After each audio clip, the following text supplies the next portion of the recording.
नमस्ते दोस्तों, मैं आज आप लोगों के साथ मैं मैगी का रेसिपी शेयर करना चाहती हूँ। इस लॉकडाउन के टाइम में हमारे पास मैगी तो होता ही है और शाम को खाना है, दोपहर को खाना है तो कुछ अच्छा खाए और एक ही टाइप का मैगी तो हम नहीं खा सकते हर रोज़।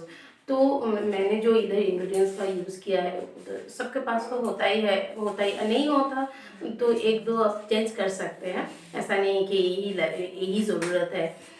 तो आप इस लॉकडाउन के टाइम में ये बनाइए और बच्चों को खिलाइए, आप भी खाइए।